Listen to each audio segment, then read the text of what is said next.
Well, hey folks, we're going to work on some more martial powers today. So, welcome to the mix. Give me a second here to check my signal, go through my intro spiel, and then we will get to work. So, let me check the volume here actually on my music.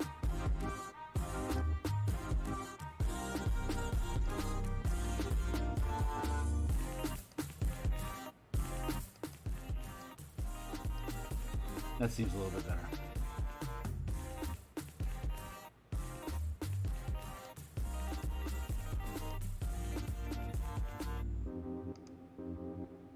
Let's get that set up there. There. Let's check our intro feed here. Mic check. 1, 2, 3. Intro feed here. Mic check. Mic check. Here. Mic check. There it is. Okay, cool. Volume's good. Click into that. We'll get into our intro and then we'll get to work. So, introductions. Hey, my name is Theurgy. I create role-playing game supplements, I illustrate them, and then publish them online. I've been focusing my attention on Dungeons and Dragons 5th edition for the past number of years. There are a slew of links in the description down below to work that I've produced previously, including what you can see here on screen, the Color Mana Spell Point variant rules. Those are very close to becoming gold title sales. So thanks everyone for all the support in picking up Color Mana variant rules. That's awesome. I appreciate it. If you're here just for the artwork, we're not doing art today. We're doing mechanical design, but in the links down below, there's probably about 150 different illustrations that you can check out if you're interested. Otherwise, if you're here for 5e, the stuff that I designed is both for DMs and for players. So right now we're working on the player side of the martial power system. You are most welcome to check it out. The links down below are all extensive previews. So if you click into any of those and then click on the full preview, you can read a lot of these books. If you think any of them are cool, consider making a purchase to support similar behavior in the future. Otherwise, if you want, you can support me by following me on Twitter at Theurgy, if you're still on Twitter. Otherwise, like, subscribe, hit the bell icon, and get notifications when I go live in the future. I am here 6 days a week. Monday through Friday, we're painting. Monday and Thursday night, we're cartography. On Saturday, we do commissions. And then Tuesdays like this, we do martial powers. So let me do my little... We'll get into this. I have a theme song I've been seeing in my head, and it's a rip-off of another song, so... barring copyright infringement, it's martial powers time. Gonna roll a power die. It's martial powers die. Enemies die. All right. So here we are back into martial powers. If you've been here for the past how many episodes? Past 70 some odd episodes. You're probably thoroughly indoctrinated at this point. But for those of you that are new, welcome to the mix. This is a power mana system. That uses the same mana progression that we have in the Universal Spell Points, as well as in the 5-color mana Spell Point variant rule core mechanics. And that's a half caster like a paladin, ranger, artificer. Starts with 2 mana per level and eventually stacks up to 40 that they can spend on a long rest. What we are doing for martial classes here in the martial power system is key progression, which is also the same as Spell Point Warlock Pact Magic progression, which is 1 point per level from level 1 to 20, capping at 20 at 20th level, and then you can take a short rest to gain more. We have other ways to cheat more mana onto your character, like a barbarian can spend hit dice on a short rest. Can spend hit dice between short rests to gain mana back on the fly. Let's go with Empowered Rests, Primal Stamina. As a bonus action, you can spend Barbarian hit dice to recover Fury equal to your hit dice spent up to your maximum Fury total. There you go. So you can spend the hit dice to gain mana instead of hit points, but if you wait until your short rest, you get all your mana back anyway. There's also Empowered Wounds at 6th level. As a reaction to taking damage on a critical hit while raging, you can recover a number of spent fury equal to the max rank of power gained as a barbarian. This is a half casting. These all use half casting progression. So at 5th level, your 2nd rank. So anytime you get hit by a critical as a barbarian, you can use your reaction to gain back at 6th level 2 points of mana, or fury as the barbarian would call it. But up to 17th level, it would be up to 5 fury per crit that you get hit with, to say. Let's see. And Empowered Wounds, Primal Stamina, you get all of your hit dice back, all your barbarian hit dice back on a long rest instead of half. So you're constantly fueling yourself with more hit dice on a daily basis. We have Hornetico. What up, my guy? It's good to see you here, my man. And then, so we've completed all the barbarian stuff. Now, tooling down to the, here we go, fighter. Let's go back up here. New stuff to mention. Again, we know that the saving throws equal blah, optional class features, abdominal power. Oh yeah, that's the thing I want to talk about. Okay, great. So revisions that we have. So stirred up by a recent conversation of known versus prepared spells on spellcaster lists. Hey, what's up? Just got done doing some nice, man. Some VTuber nice. More last attempt. Fantastic, dude. Keep us posted. Okay, so revisions, swapping powers. So we were having a conversation on Discords, on Durzazan's Discord. I think it was Durzazan. No, was it?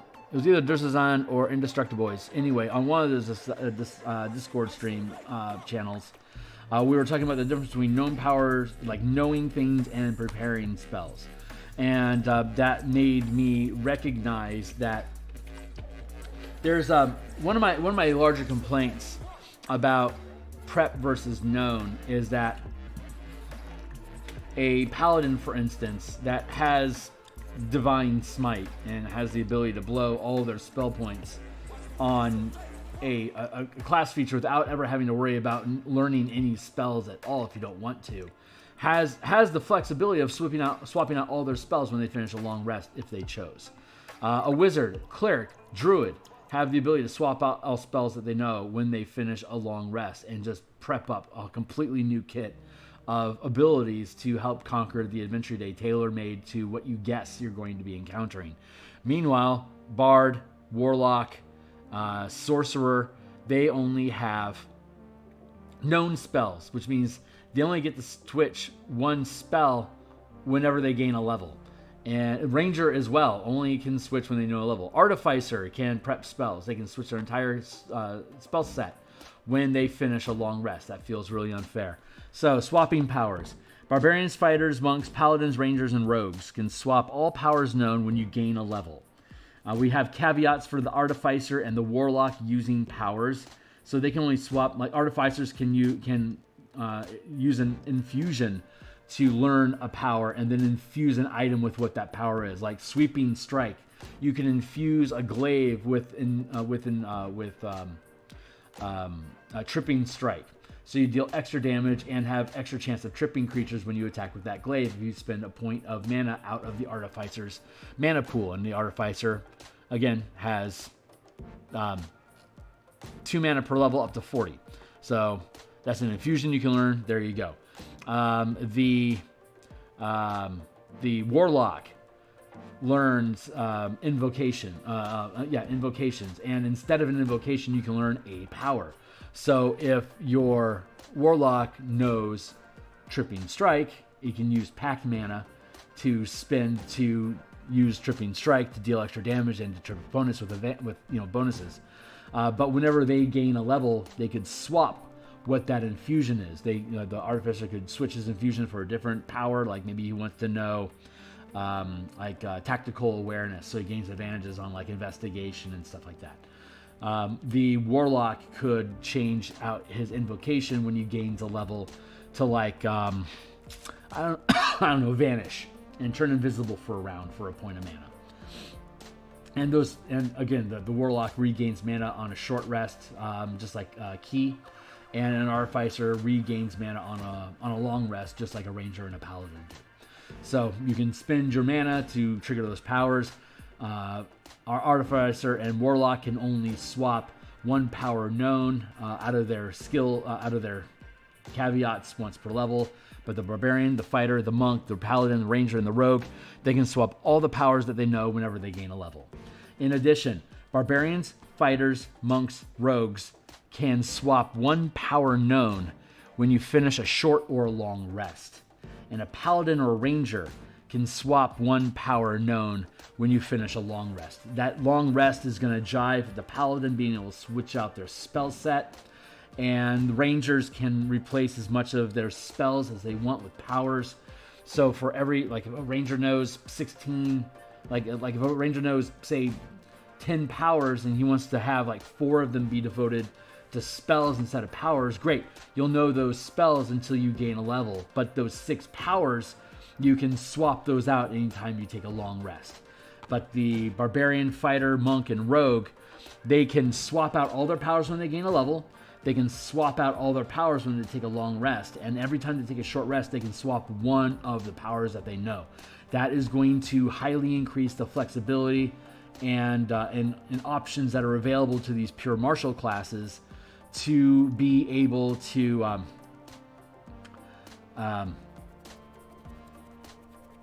adapt what their kit is to what the adventure currently is. If they like were wandering overland and then they get to a community, they get to the community, they take a short rest. All the barbarian, the fighter, the monk, the rogue, they could all, during a short rest when they first get to town, they could all swap that for a social skill that they want instead of a combat skill, or like if they don't need to fly right now and they know they're going to leave town later, so they can take a short rest when they leave town. While they're in town, they can take the short rest first to be able to swap in an exploit or a sustained power that's going to give them social advantages, for example. Like commanding presence. When you make an ability check that uses intimidate, performance, or persuasion skills, roll 1 power die per mana channeled, adding the highest roll to a result. So if you have, like, a 5th level character that just rolled into town, at 5th level, they're 2nd rank, they've got 10 mana to spend, they have 6 powers that they know. They have 5 mana that they regain on a short rest at 5th level. So they could pick up, like, if they had, like, say, I don't know, Tripping Strike, they can swap Tripping Strike out for Commanding Presence.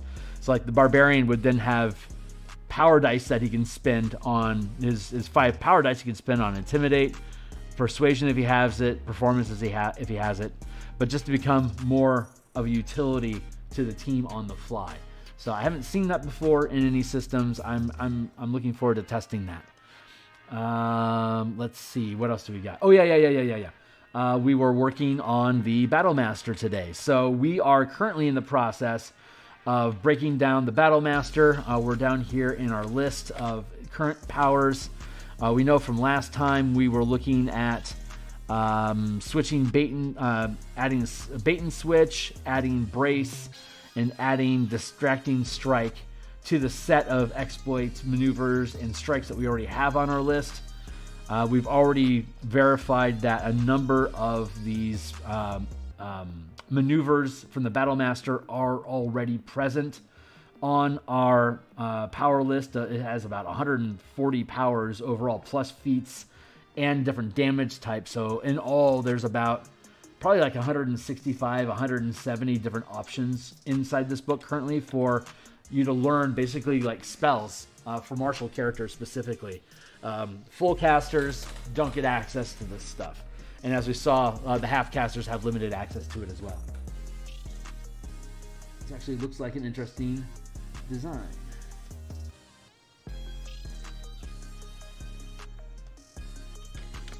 Let's see.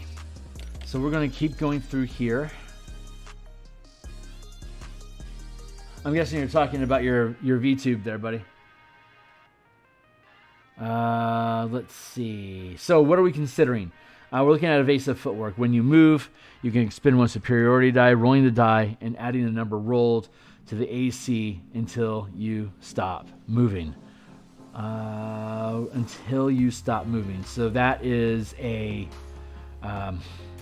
that's like a dodge, disengage sort of buff without using the dodge or disengage action, instead relying on a higher AC to abort that out. Right on, man. I don't think we actually need evasive footwork because we have rogue stance, which is a sustained power that you can learn that gives you. Let's go down and look at it. Just because it's worded differently doesn't mean I want it. So let's look at rogue stance. Rogue stance. You can use a bonus action to dash, disengage, or dodge.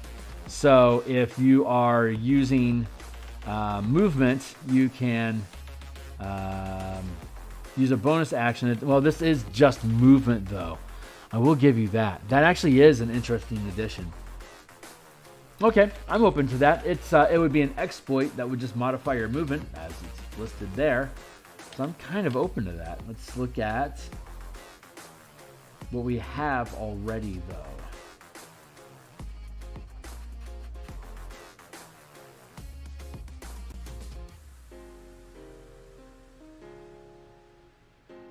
Burglar, natural hunter, range, resilient, reaction.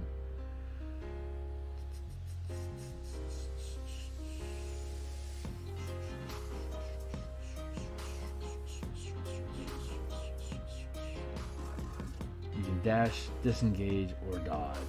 Mobility. Mobility is a maneuver that can either eat your action or your bonus action. So that would be a bonus action that would use these.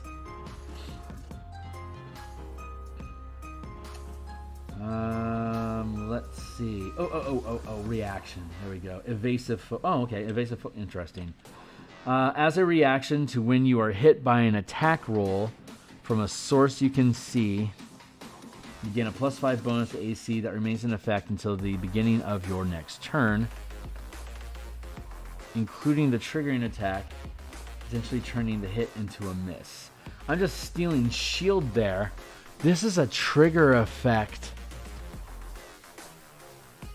When you move, you can expend 1 superiority die, rolling the die and adding the number rolled to your AC. No, you know what I am going to do though instead?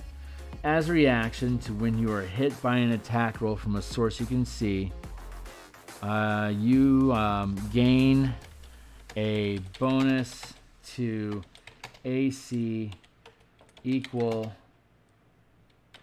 to the result of your power die.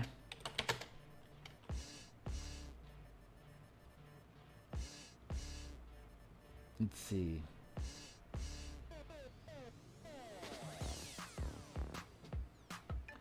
You get a bonus to AC equal to the result of a power.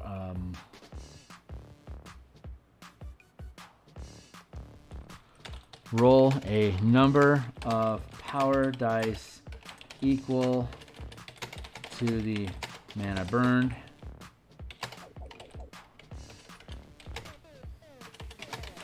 The highest result. Add the highest result.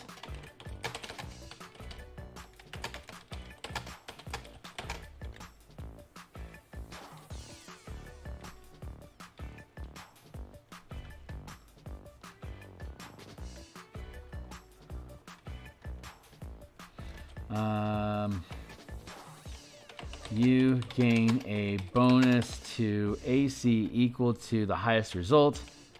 Highest die result.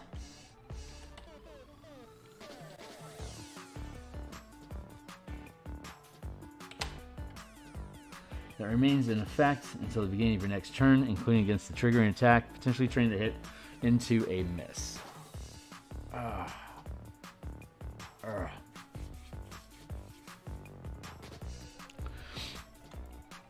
D8, D10, D12.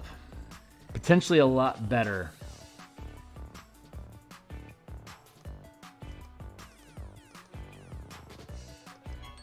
Hey, timely time. We're going to keep that shit going.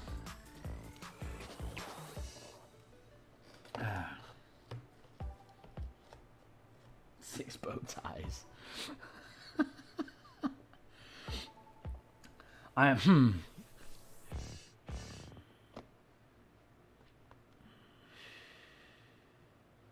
Maybe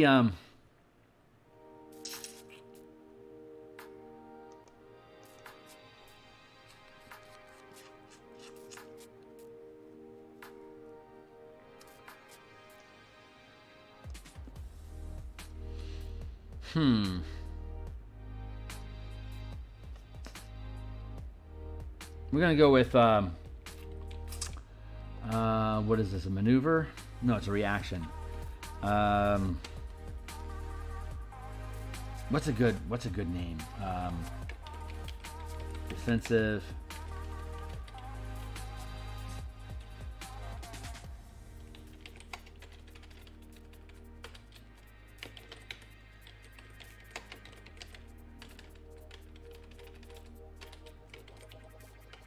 What? Defensive guard? Guarded defense?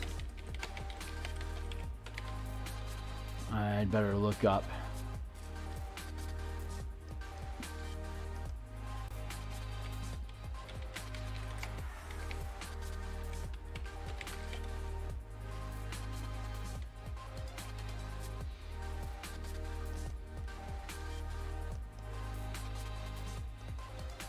Oops.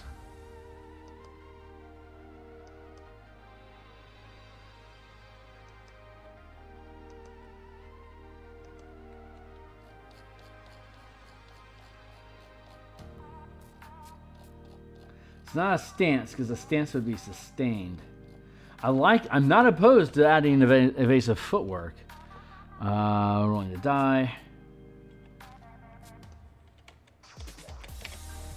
Because it's modifying movement, and it would be an exploit as opposed to a reaction, which has a lot of value.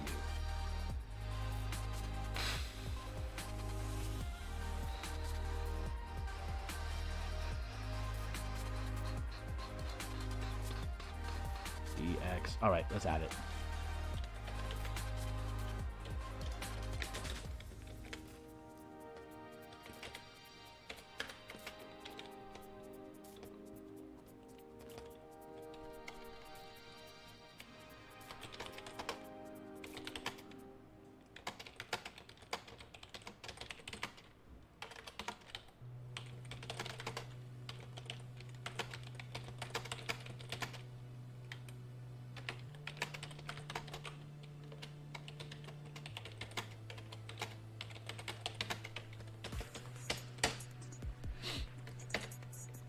Okay, so here's the question.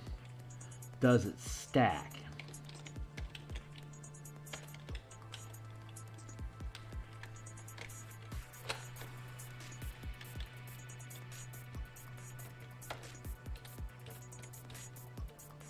That might be a good reason to question what we got going on here. When you move, you can burn one or more power dice, adding the highest result to your AC until you stop moving. And then, what if I got hit by an attack and I then wanted to use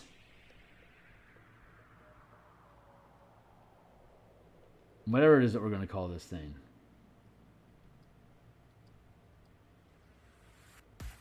Where'd you go, buddy?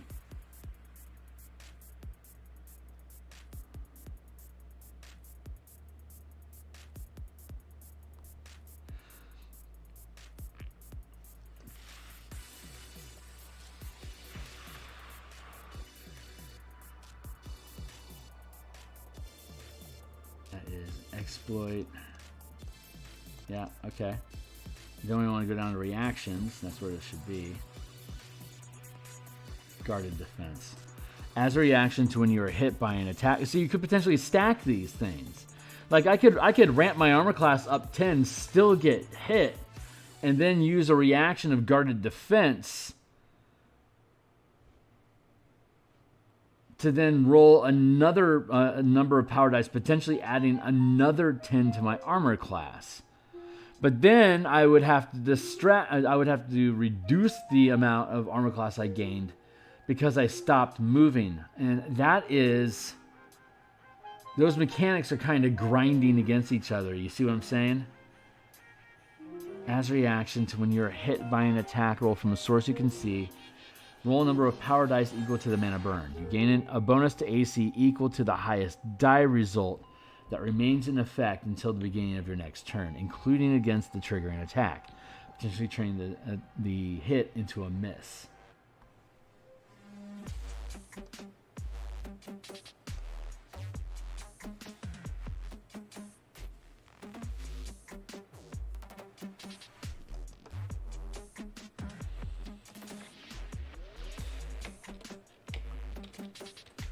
Empowered defense. There, we'll call it that. It's kind of a meta. Empowered or powerful. Anything with the word power in it, it's kind of a meta statement because it's martial powers, right? I'm not 100% happy with having evasive footwork for the movement.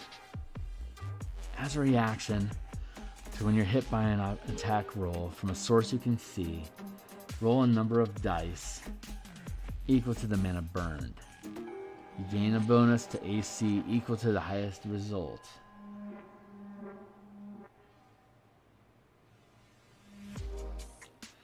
I'm not happy with those things stacking.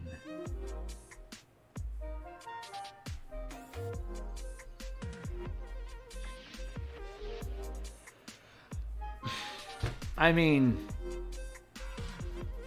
I could pop if I was a battle master with one level of wizard, I'd be able to pop shield and evasive footwork together so that I'd be able to roll my superiority die, and then if I get hit, pop shield to get an additional +5 bonus to armor class. So technically there's nothing broken. I mean, it already exists inside of the game. Hey Alan, how you doing, man?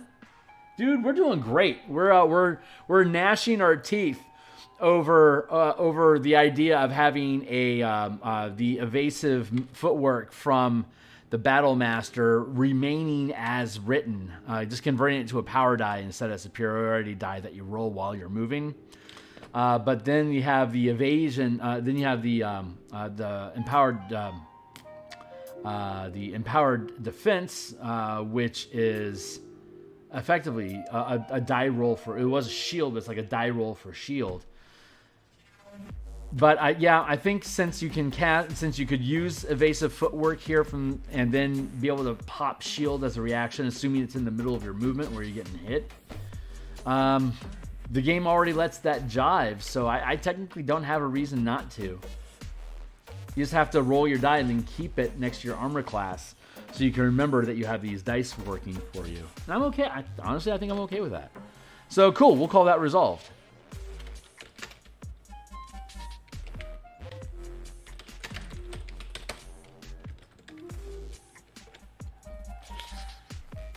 We'll come down here, add to our stack of stuff. That's okay. Let's go back into here, and here's the things that we need to change. Here's the things that we're still looking at. And here's the things that already exist inside of the system. So we're going to go through the rest of these battle master maneuvers, and we'll see how many of them already exist well enough in the power system to remain, or what's actually new that we need to convert into the martial power system. That'll probably take up the rest of our session. So we have about an hour and 10 minutes left to our name. What time is it? Almost 2 o'clock. So we got about an hour left. So let's go ahead and convert that. So I can play till 3 today. So let's keep processing these things. And if we get done with the Battle Master, fucking awesome. And then we'll get to whatever's champion next week, probably. So let's see. We are considering fainting attack. You can expend one superiority die and use a bonus action on your turn to feint, choosing one creature within 5 feet of you as the target. You have advantage on your next attack roll against that creature this turn if the attack hits. Adds superiority to the damage roll, so you gain advantage on an attack roll. Let's see how much shit we already have in the game that's already basically that. Let's see if we actually have a feint.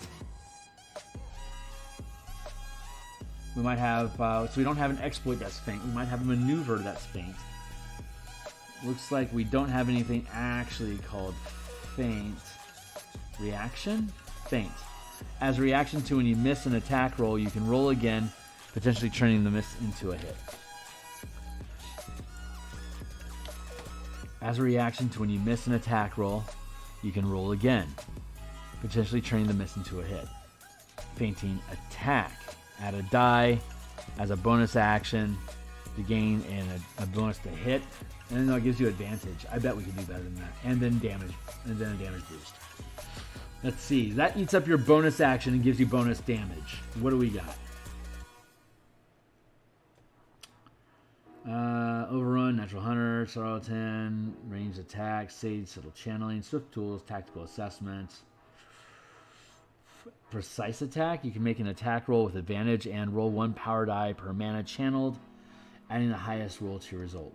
That's Precise Attack. You can make an attack roll with advantage and roll power die per mana channel, adding the highest result. So that really hypes up your chance to hit something. Advantage and bonus dice to deal damage. Here's maneuvers. Let's look at our maneuvers real quick. Target you can see within 30 feet makes a charisma saving throw. Fail equals no reaction until succeed until at the end of each of its turns. No. Ability, restraining, swift, advantage, curse, Theurgy, fat, shunt, lift, flicker, pounce, double strike. As a reaction to when you miss an attack roll, you can roll again, potentially turning the miss into a hit. Let's look at our exploits again.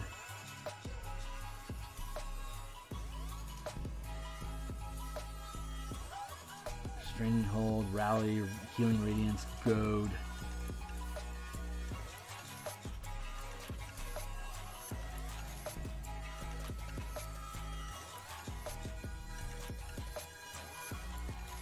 You make an attack roll with advantage and roll 1 power die per mana channel. Any the highest roll to your result. We already have a ton of stuff that gives you extra damage. This is a bonus action that gives you a package of advantage to hit and a bonus die of damage. You'd then be able to, if you hit with Feinting Attack, using the power system, you would then be able to spend additional mana to deal additional damage and have a kicker effect. So I think that might be more than we actually need to give. What's up?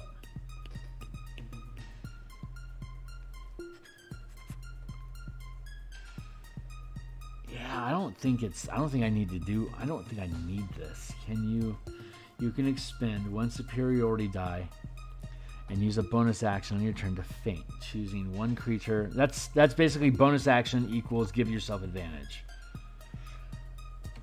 But do we honestly have something that costs 1 mana that gives you advantage? I mean, because if we don't, it's technically a gap.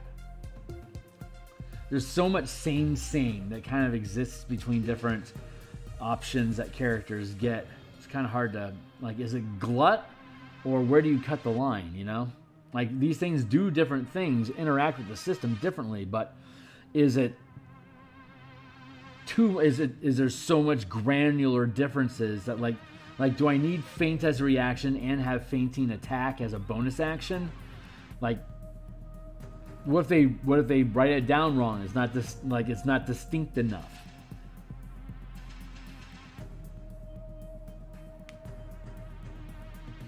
You make an attack roll with advantage. That's Precise Attack, which is a exploit. It's a 2nd rank.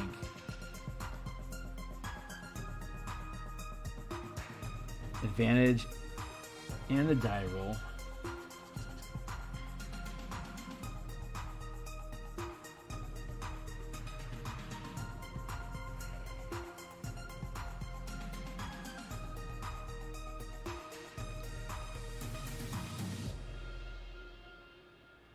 Huh.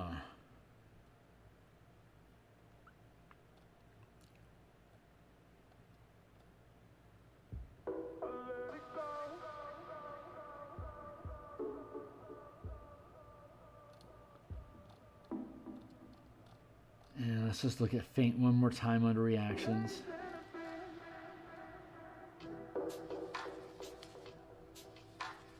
It's a 1 mana reaction.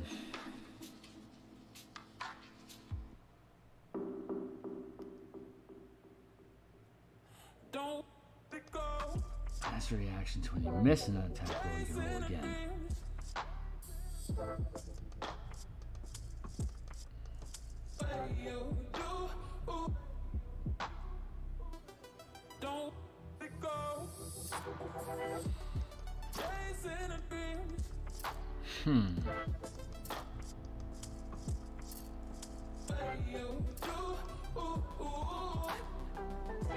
I think I like it.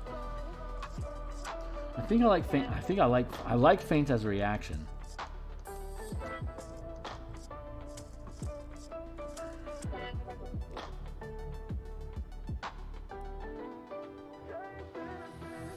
You can roll again, potentially turning the miss into a hit.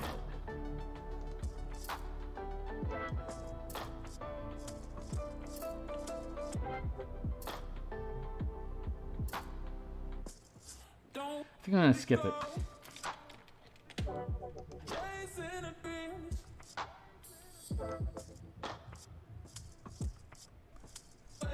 Because you can just use precise attack.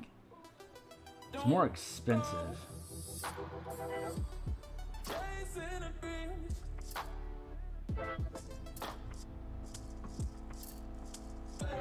Yeah, I think I'm okay with that. Feigning attack, resolved, and then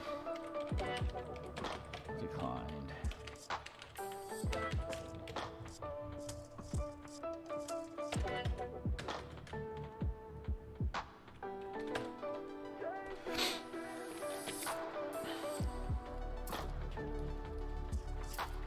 Goading attack. When you hit a creature with a weapon attack, you can expend 1 superior die to attempt to goad the target into attacking you. You add your superior die to the attack's damage roll. The target must make a wisdom saving throw. On a failed save, the target has disadvantage on all attacks against targets other than you until the end of your next turn. I believe that already exists as a strike. For those that are new, if you check out here, down in my Patreon, if you click my Patreon here in the description,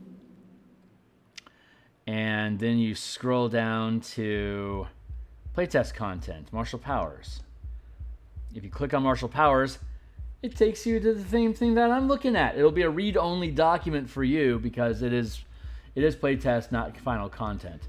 But for anyone that's interested in playing along and tracking this stuff with me, you are welcome to do so.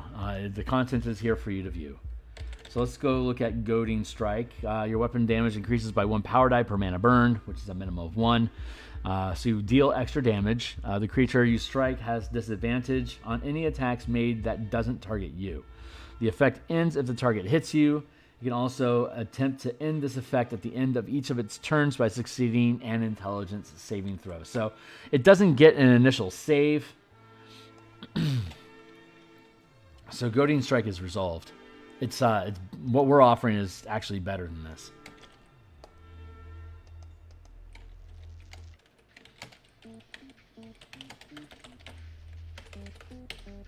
As Goading Strike.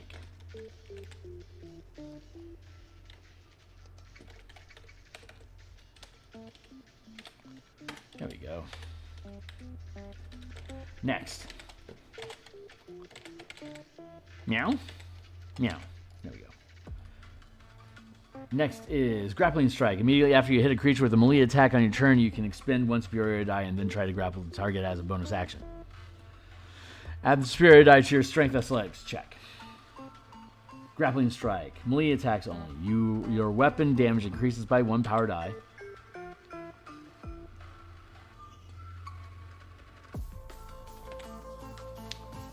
Your weapon damage increases by 1 power die per mana burned. And you can grapple a creature 1 size larger than you with the weapon, adding the highest power die result to your grappling ability check. The grapple ends when you choose to or attack another creature with the grappling weapon. if you are incapacitated, or the grappling creature breaks free with a successful strength or dex save. There you go. So, grappling strike is already resolved with grappling strike.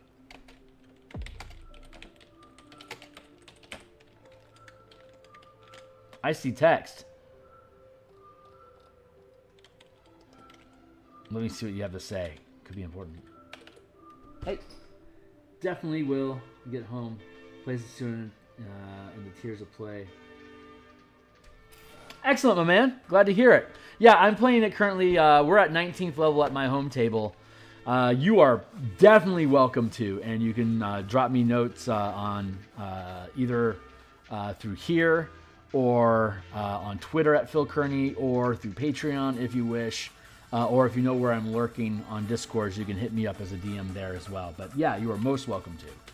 I will be, once the Spelljammer book that I work on Monday through Friday in the mornings, once that publishes, I'm going to be building a playtest dungeon crawl team, running from 3rd to 7th level over probably a couple months to test at that first, second tier range that I haven't had in. I only started playtesting this at 12th level, when that's where my team was when I started putting this into paper. So I haven't had an opportunity to test at the lower levels, but I think with the short rest recovery and the added mana recovery options that we have inside of here, plus the use of feats and damage types, I think it'll make it really friendly for low level characters to just kind of build something for themselves that doesn't have to change a lot, and then as we get into higher levels, we'll have more freedom to be able to mix up and create combos and stuff. At the 3rd and the 4th tier, they've got enough mana flowing through them at this point that they can set up like multiple strikes inside of an attack, or like the chain together reactions with strikes and maneuvers. It's a really dynamic system that gets more and more complicated as you gain levels, and thus assumedly gain system mastery in using them. So as you have more options becoming available to you, it stays within scope to be able to apply more and more effects, because your max channeling limit increases as well. So as your battery gets bigger and you can do more with your battery during any particular turn and have more stuff that you can feed into combos, it's pretty fucking sick. Lunging attack. So when you make a melee attack on your turn, you can expend one superiority die to increase your reach for that attack by 5 feet. If you hit, add the superiority die to the attack's damage roll. Sure. I have an exploit like that. I know it.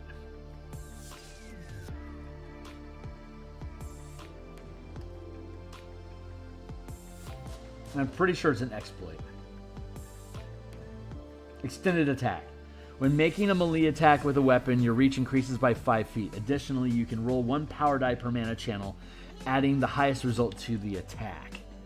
So this doesn't. This is an exploit that you can spend during the melee attack, same as this. You can spend the die, increase your reach by 5 feet. Same.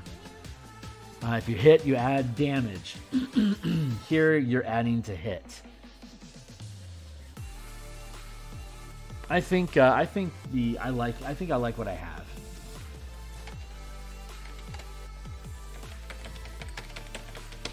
Because damage is easy. It's hitting shit that's the difficult part. And there's so many things you can do in this system that just gives you free damage. Like if I used a lunging attack, or rather if I used extended attack during during my fighter's first attack. If he's like 7th level, he has 2 attacks. I'm gonna X that out. And if he hits on his first attack, he can spend the 1 mana for lunging attack to get the reach and to get the hit. And then if that's the first hit, he can then scratch his second attack, get a free point of mana, and use that free point of mana to use any first rank power any first rank strike that he knows. So he'll get the damage, like a fighter would get the damage for free. Or a rogue would be able to cash in sneak attack dice and instead get power dice to spend on strikes instead of sneak attacks. So there's plenty of ways to bend the system depending on what character you're playing. But I'm happy with that. Maneuvering attack. When you hit a creature with a weapon attack, you can expend one superiority die to maneuver one of your comrades into a more advantageous position.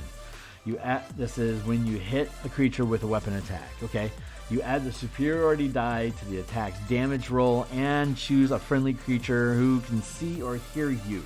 That creature can use its reaction to move up to half its speed without provoking opportunity attacks from the target of your attack.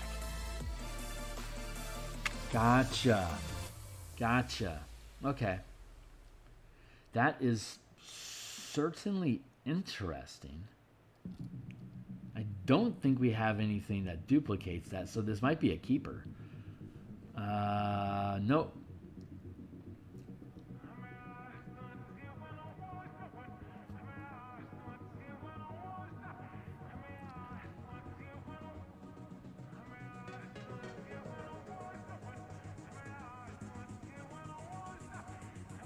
Hit by an attack. No. Let's check our exploits real quick. Shunt lift, regenerate, pack tactics, cursed brand, straining hole, mobility, rally, no. Goad, no. Distract target creature, no. Curse level 9, no. Ooh. You can empower a target ally within 30 feet to use their reaction to take the move action.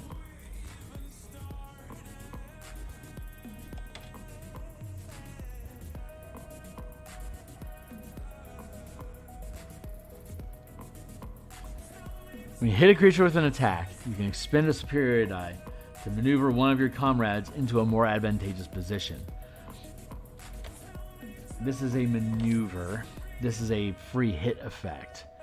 You add your superiority die to the attack's damage roll,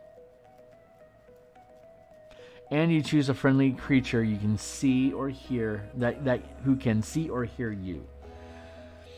That creature can use its reaction to move up to half its speed without provoking opportunity attacks from the target of your attack.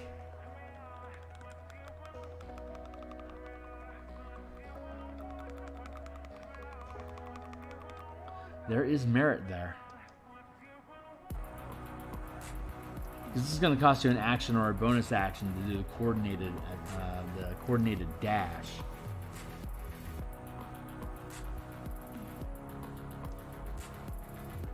Let me keep checking real quick.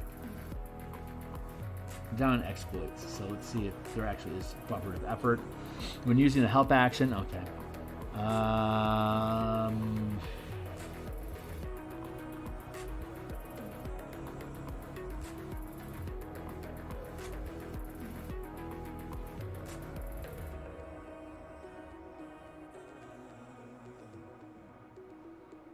Weapon.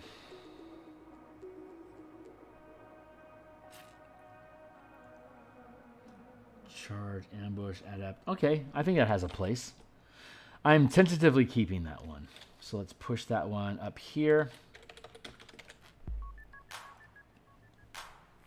Menacing attack. When you hit a creature with a weapon attack, you can expend your superiority die to attempt to frighten the target. You add the superiority die to the damage roll, of course, and the target must make a wisdom saving throw. On a failed save, it is frightened of you until the end of its next turn.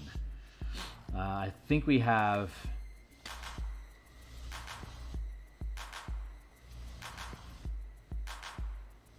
Scary, provoking, life-stealing, intimidating strike. You damage increases by 1 power die per mana burned, and the creature is frightened of you until it loses line of sight of you or you are incapacitated. The creature can attempt to end this effect at the end of each of its turns by succeeding a wisdom saving throw. That is... It costs 2 mana instead of 1 superiority die, but it lasts a lot longer. Well, it's guaranteed to last at least this long and probably going to last a lot longer. And it's going to deal more damage. So I think we can call menacing attack resolved.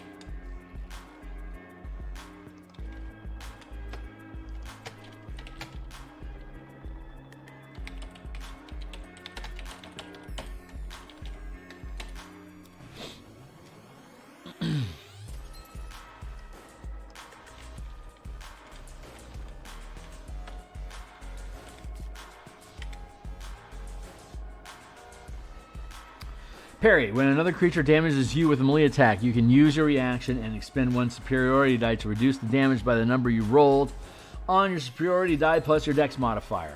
Okay. Sounds like a reaction to me. Let's go check out our reactions, see if we have something comparable.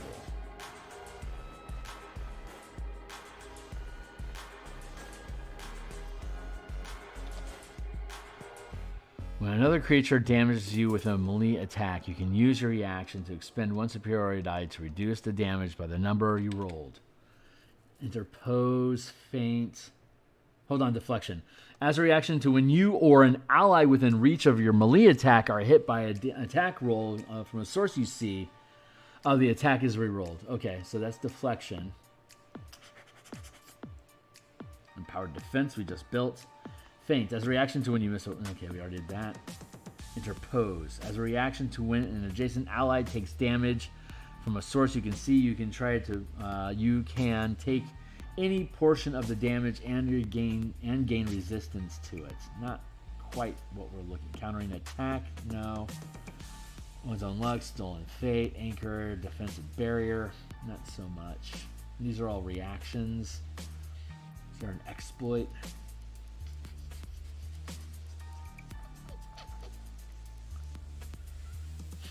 No, we don't have anything that just flat out reduces damage.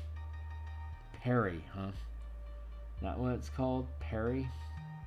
Let's look for it. Control F.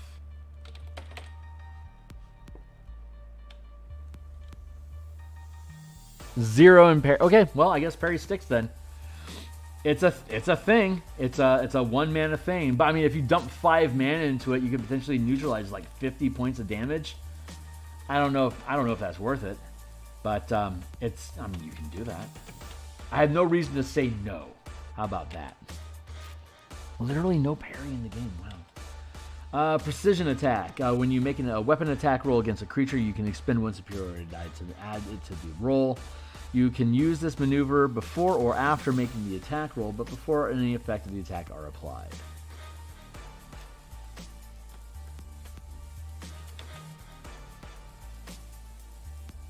And that is precision attack. That's got to be an exploit.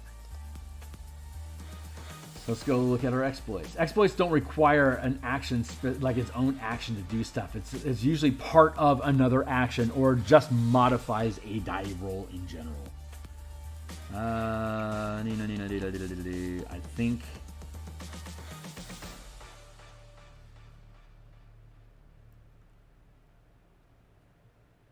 Precise attack. You can ignore the cover and attack with advantage. That's phase attack. Precise attack. You make an attack roll with advantage and roll 1 power die per mana channeled, adding the highest roll to the result. That's precise attack. You can use this maneuver before or after. Yeah, our precise attack is more expensive. So here's the thing about expensive techniques, right? I'm most of the battle master techniques they're all considered basically first rank powers, right?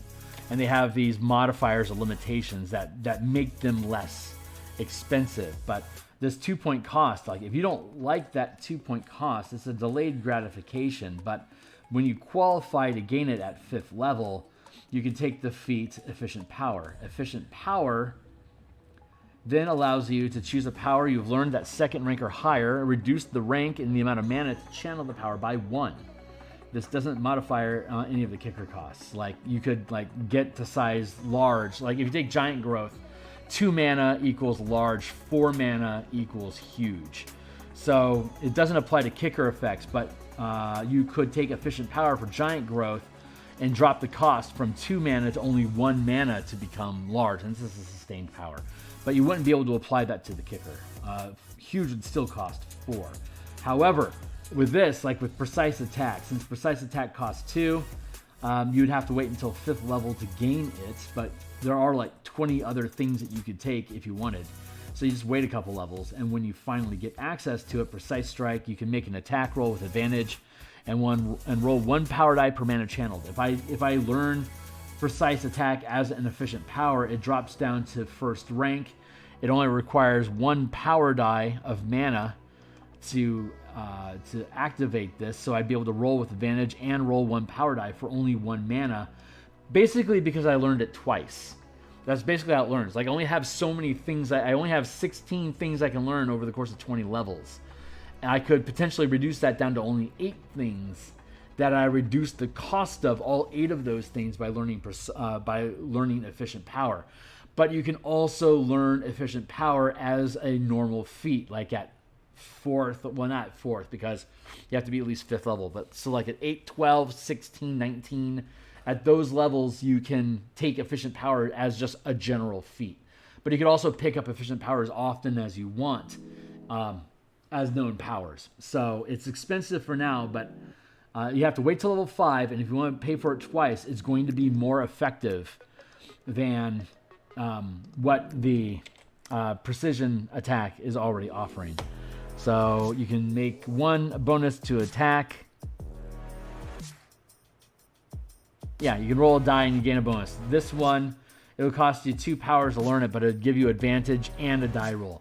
If you leave it at 2nd rank, it'll cost you 2 mana to use it. You'll gain advantage, and you'd roll 2 power dice, keeping the best result. At 2nd level, as a battle master, you're rolling a D8, so you'd roll 2 D8 and keeping the best die result.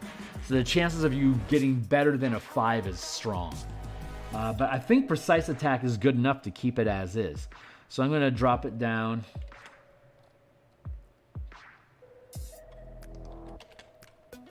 In the resolved section.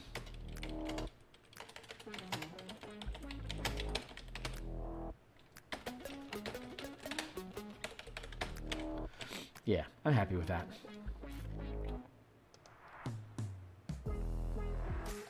So far, the only thing that we've just completely thrown away is fainting attack.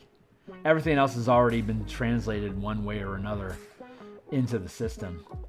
And hey, and we're running out of powers to consider. That's great. Pushing attack. When you hit a creature with a weapon attack, you can expend 1 superiority die to attempt to drive the target back. You add the superiority die to the attack's damage roll, and if the target is large or smaller, it must make a strength saving throw. On a failed save, you push the target back up to 15 feet away from you. Fuck you. That sounds... Well, it's only 1 mana, so cheers. But that saving throw sucks.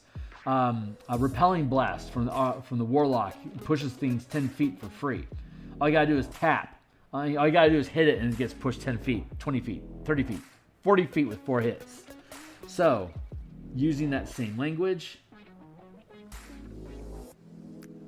What? I think I will do 2 sessions each on the tiered play. So right on. So 2 sessions at level 1, then 4, then 2 at 5 and 8. And so great, man. I'm looking forward to hearing back from you. Thank you.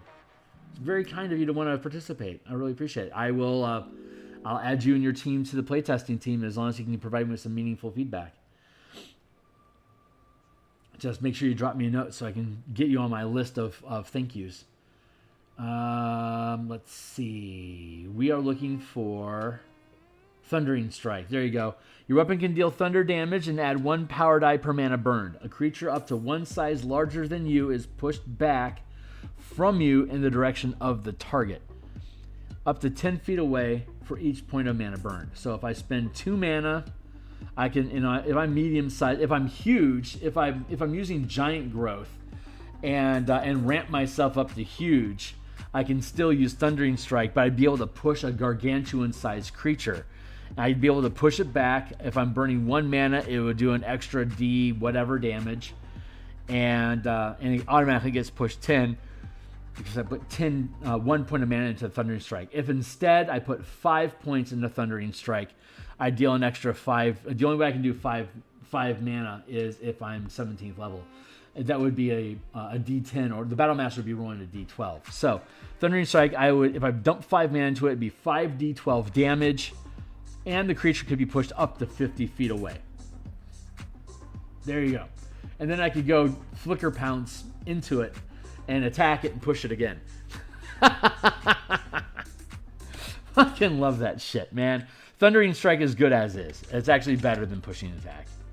Thundering Strike, says I. The saving throw and the size limitation is strictly up to you. You can already do size large without a saving throw, and it can potentially do a lot more damage. So I think that's good. Quick toss. As a bonus action, you can expend 1 superiority die and make a ranged attack with a weapon that has the thrown property.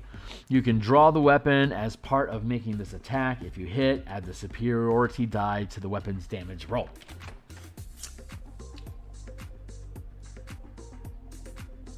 So let's go to our exploits.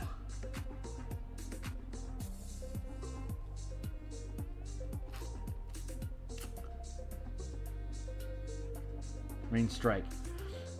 When you make an attack with a ranged weapon at normal or far range, you roll with advantage. If you hit, you can channel a strike power.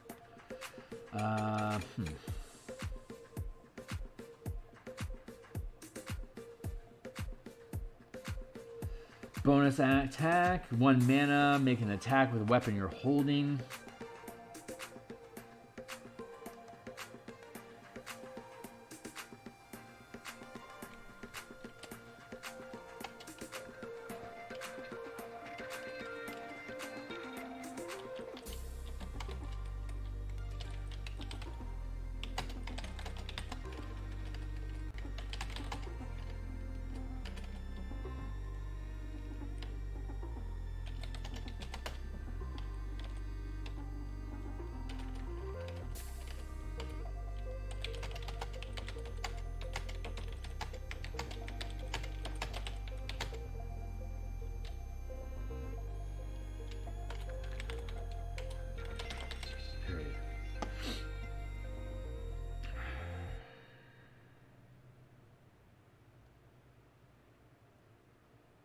I'm searching. I'm searching to see if there's something that already exists out here.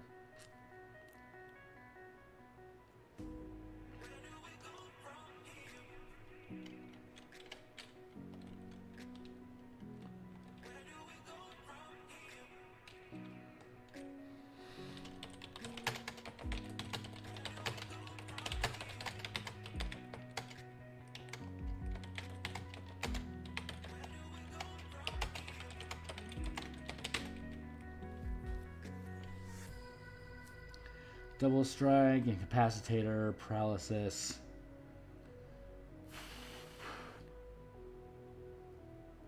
It won't be a strike. It won't be a. Let's go down and look at our sustained powers.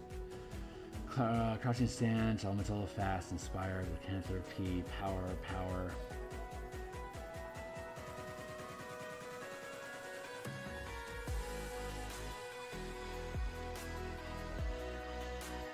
Ranged assault.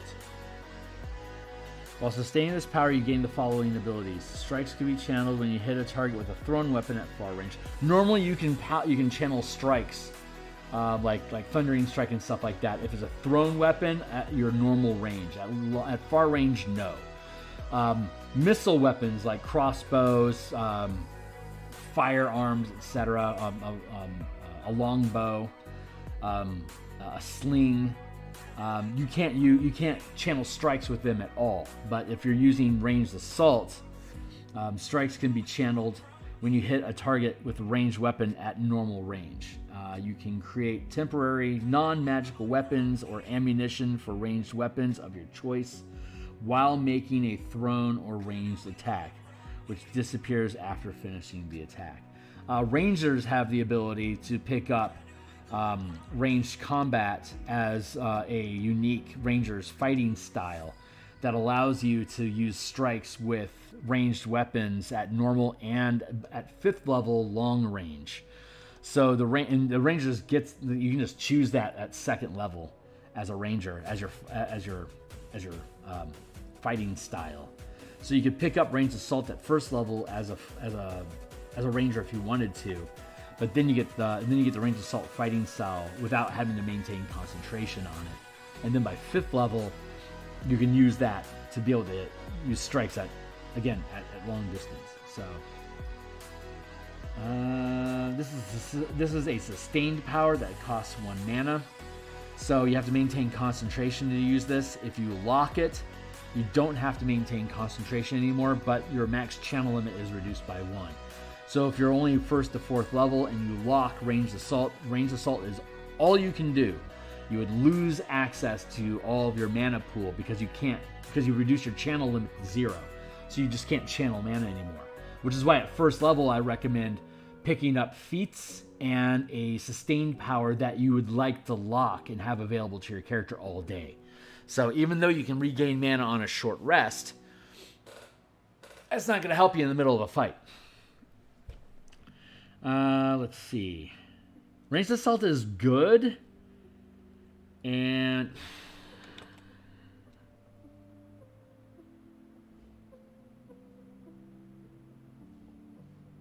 destroy die weapon damage.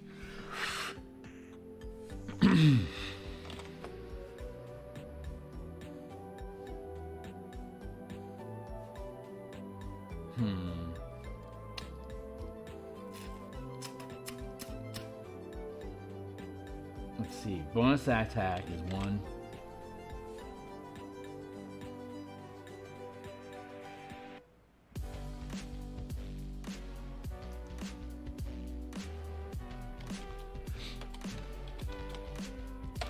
You know what? You can get a bonus attack with a weapon just by holding a second weapon.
Make 2 weapon attacks with advantage using a weapon you're holding.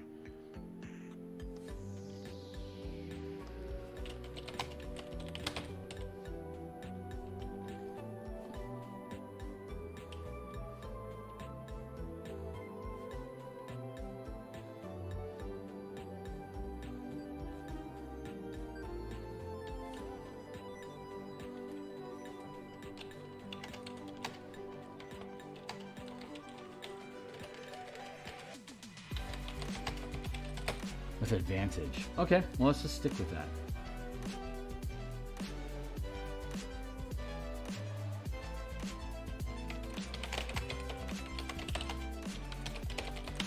There.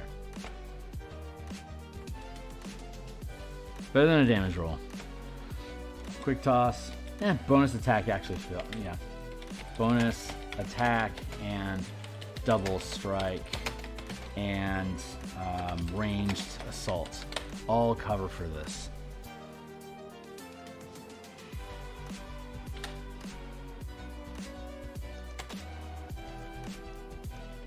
So I'm good with quick toss as is. How are we doing on time? 12:40. Oh my god, almost down to 20 minutes.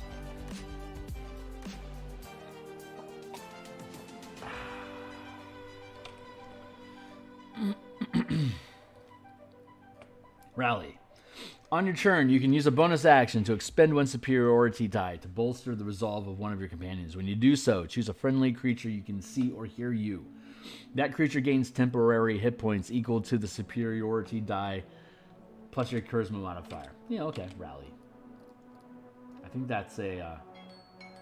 that might be a maneuver. Let's find out.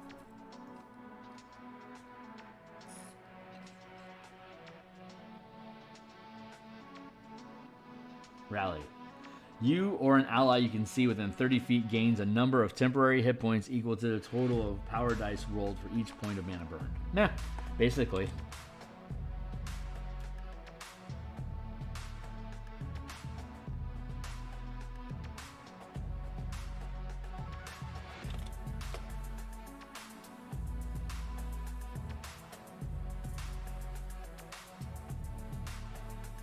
You or an ally you can see.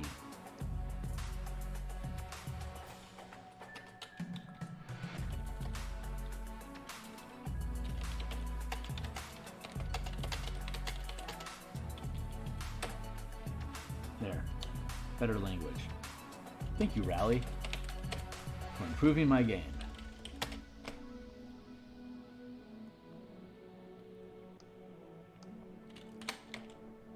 Again, you could burn 5 dice and give your ally up to 60 temporary hit points. That's pretty fucking dope. Super down. Alright, next. Riposte. When a creature misses you with an attack, you can use your reaction and expend 1 die to make a melee attack against that creature. If I hit, I deal extra damage. Of course I do. What else would I do with a fucking superiority die? So that's a reaction.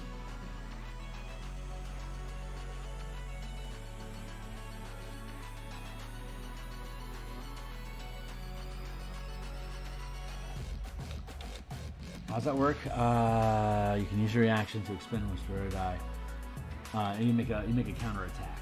Okay.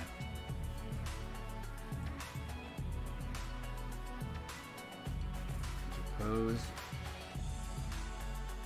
Nope. Punish. Countering attack. As a reaction to an enemy within range of your weapon attack, cast a spell. Oh no, that's casting a spell. Right. Lux, Fate, Anchored, Barrier, Hexproof, Revival. This might be valid. Punish. As a reaction to an enemy you can see within range of your weapon attack misses an attack roll against you or an ally, you can make an opportunity attack, adding a power die to the attack roll. When a creature misses you with an attack. Misses an attack. This is within range of... So if you're using ranged weapons or missile weapon... there's... Missile weapons or a thrown weapon or a melee weapon. It works for all 3 of them. When a creature misses you, this is when it misses you or an ally. Against you or an ally. If you hit, you deal extra damage. On this one, you make an opportunity attack and add to the die roll to help make sure you hit. You can then dump extra mana if you really want to hurt him bad. So I think Punish is already better than Riposte, so we're going to keep it. But I am going to search for Riposte. Does not exist.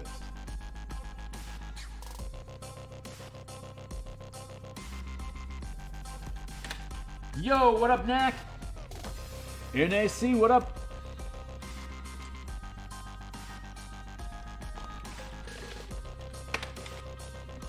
We're having fun converting shit.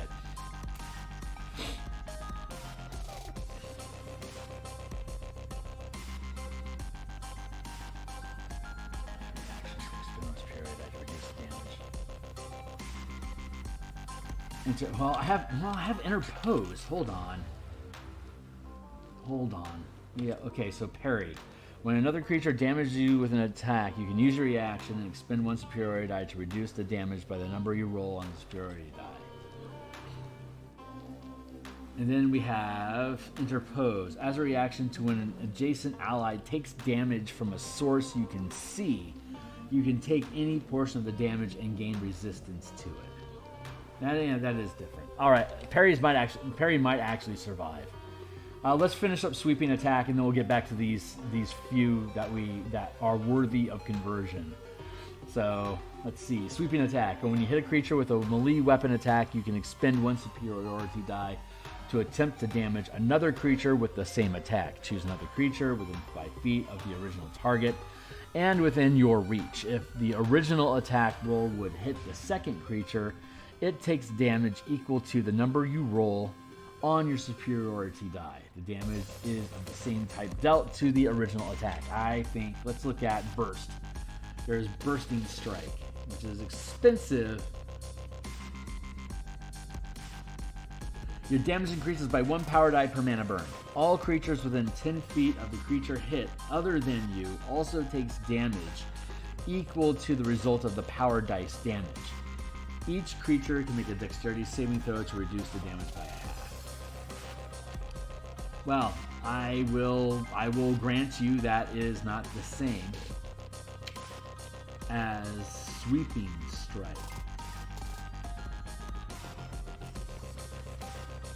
So I'm going to go back into exploits because this is modifying the attack.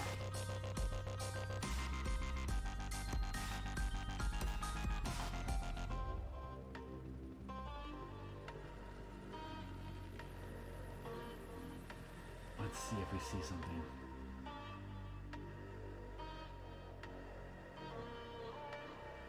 Nope, it doesn't exist, so we can add that. Nice. Okay, so let's take sweeping attack here. Bam. All right, first sweep is done. Here's all the maneuvers that already exist in one form or another that are good enough to stand as is. We got rid of fainting attack altogether. You can expend one superior die to use your bonus action and turn to faint, choosing one creature within 5 feet of you as a target. You have advantage on the next attack roll because we already have different things that do similar stuff to this that are better. So we're just dropping fainting strike altogether. But that's going to leave us with bait and switch, brace, distracting strike, maneuvering attack, parry, and then sweeping attack. So that's 1, 2, 3, 4, 5, 6. 6 things that we can add to our list of powers that don't quite don't quite show up in the list of stuff that we already have. So our goal is to keep all of these things at first rank. So cheers to that. Let's go with text. Been working on the 5e rework. Very nice. Put a bunch of nifty, grifty rules yesterday, so that's good. Right on, my man. Glad to see it's coming along. All right, bait and switch. It's an exploit. We're looking when you're within 5 feet of a creature on your turn, you can expend one superiority die and switch places with that creature, provided you spend at least 5 feet of movement and the creature is willing and isn't incapacitated. This movement doesn't provoke opportunity attacks. Roll the superiority die until the start of your next turn. You or the other creature gains a bonus to AC equal to...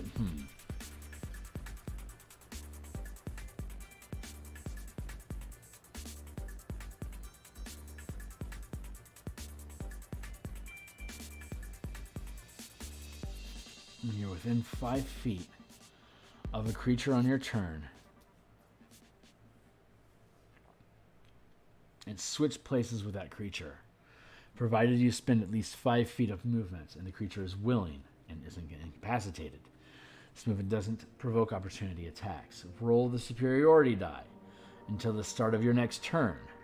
You or the other creature gains a bonus to AC equal to the number rolled.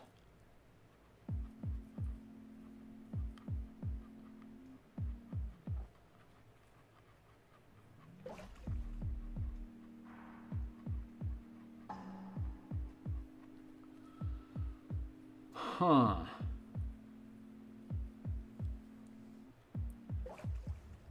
And switch places with that creature. What is the rule? I bet you can only use one maneuver per round.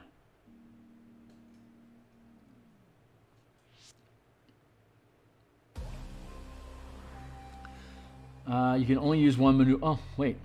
Many maneuvers enhance an attack in some way. You can only, which are detailed. You learn 3 maneuvers of your choice, which are detailed under maneuvers below. Many maneuvers enhance an attack in some way. You can use only 1 maneuver per attack. You learn 2 additional maneuvers.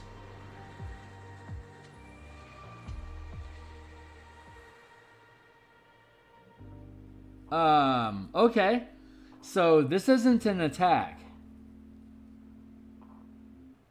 Which means you can use bait and switch over and over and over again.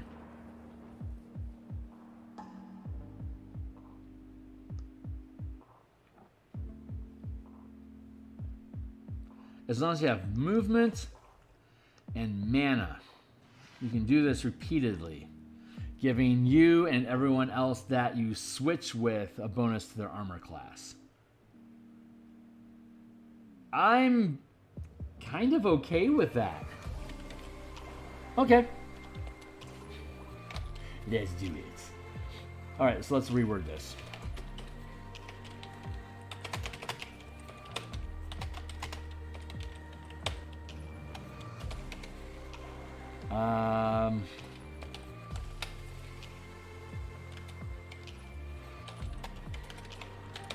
Let's just steal the wording for now. When you're within 5 feet of a creature,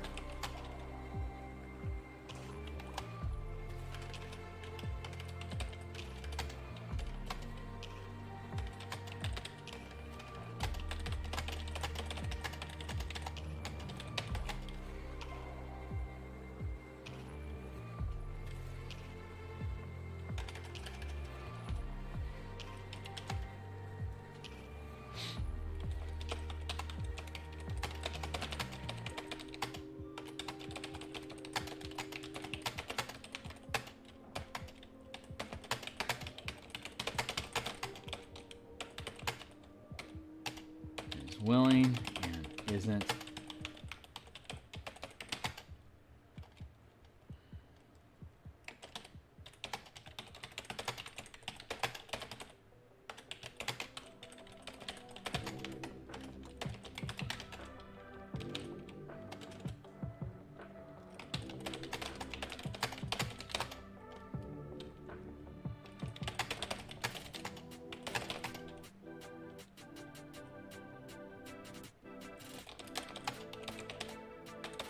you or the target creature gain a bonus to AC equal to the result of the highest power die result. When you're within 5 feet of a creature,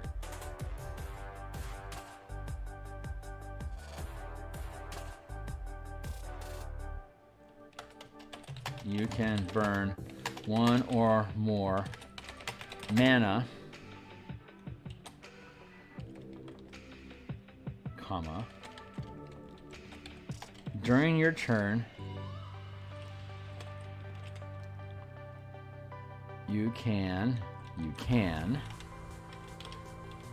1 or more mana to switch places with that creature, provided you spend at least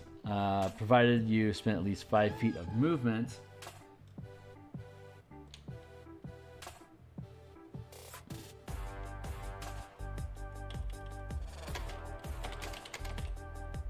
Do so, and the creature is willing.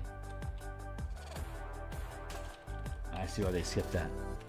5 feet of movement, provided you spend at least 5 feet of movement, comma,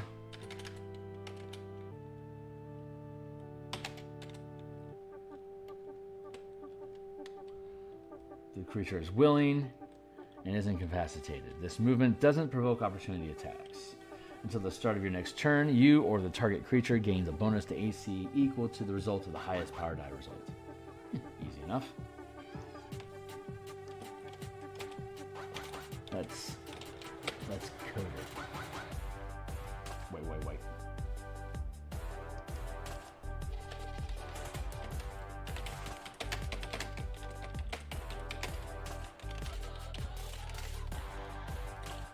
I need a new keyboard. I can't. I've had this keyboard so long, the little nubs on the F and the J are gone.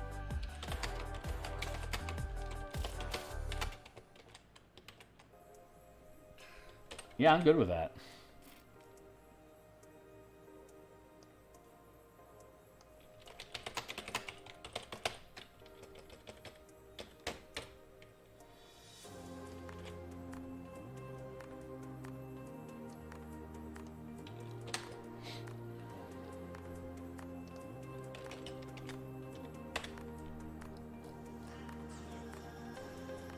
Maybe we'll provide a conversion guide.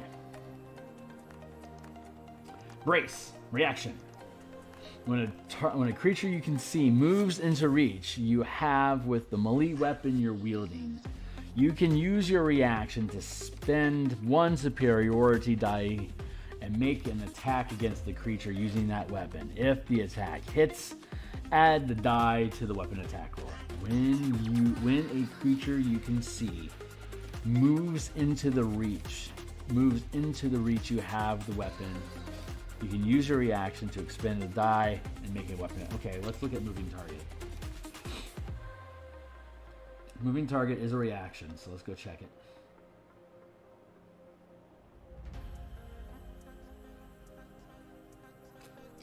As a reaction to when a creature you can see moves while within reach of your melee, moves within reach, within or while within, moves into or while within the reach of your melee attack, you can make an opportunity attack of your melee weapon.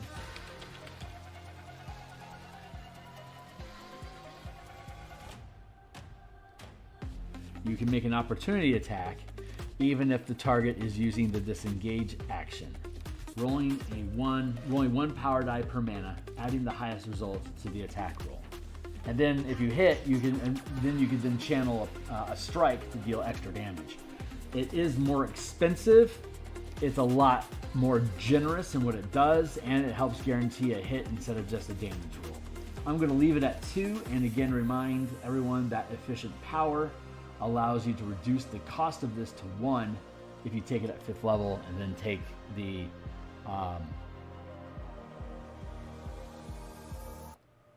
what's it called? Efficient. That's it. Efficient power. Choose a power you have learned at 2nd rank or higher. Reduce the rank and amount of mana to channel the power by 1. This doesn't modify any kicker costs. And then if you swap this power out later on, you have to swap in the efficient power that goes with it. Cool. Okay, great. So actually, we don't. I think. Yeah,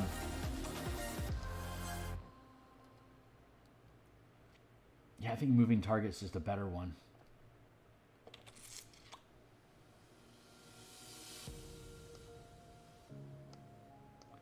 So we're going to ditch this one. No, brace.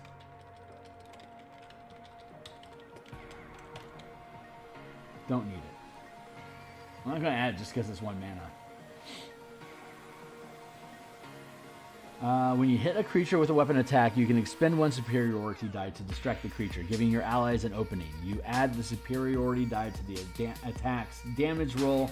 The next attack roll against the target by an attacker other than you has advantage if the attack is made before the start of your next turn. Yeah. All right, let's see. I feel like there's something that already exists inside of here that works. And it feels like it'd be an exploit. Target creature you can see within 30 feet makes a charisma saving throw. Fail equals no reaction until... that's not it. Goad. Attack you, only disadvantage on other things. Rally, restraining, mobility. Theurgy, pack tactic. When you channel this maneuver, target a creature you can see. Other creatures gain advantage to hit the target until the beginning of your next turn. And that's 2 mana, but it affects everybody. So let's look at Distracting Strike again. When you hit a creature with a weapon attack, you can expend 1 superiority die to distract the target. Gives 1 ally an attack.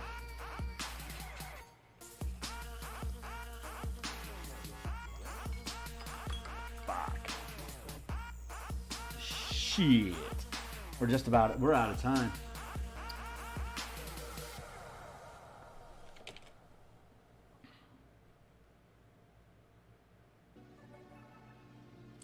One, two, three, four. Oh my God. Well, we're going to have to come back and do this more next week. So when we come back, we'll decide if Distracting Strike is deserving its own strike power, or if Pack Tactics is covering it. You know, if it's only 1 mana, it would be less expensive, and it would be a strike. I'm not necessarily opposed to that. Let's go check out our strikes again real quick.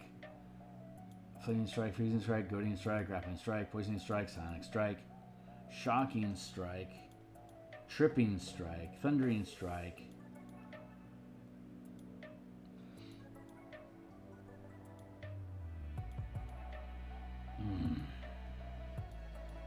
not a bad option. We'll probably keep it.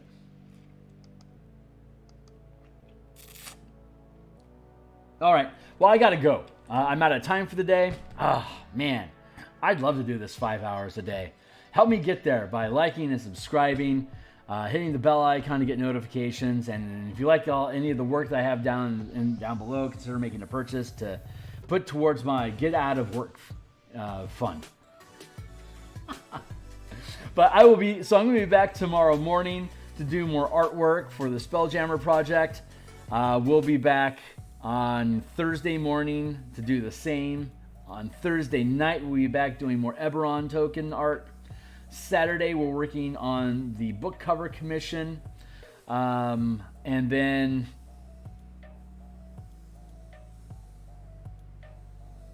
yeah, we'll be back again next Tuesday. So, yeah, thanks a lot for hanging out, guys. I was hoping I'd be able to get through this, but the work takes the time that it takes. So I'm going to hit save on this so we don't lose our work. Again, you guys can check this stuff out by checking the description down below where it says Patreon, and then just follow that down to the link where it says Martial Powers. That'll give you access to it. And I will see you guys, well, hopefully I'll see some of you guys in the morning. But otherwise, I'll see you guys maybe later on this week or this time next week as well. So y'all have a great day. Thanks a lot for sticking around. Cheers.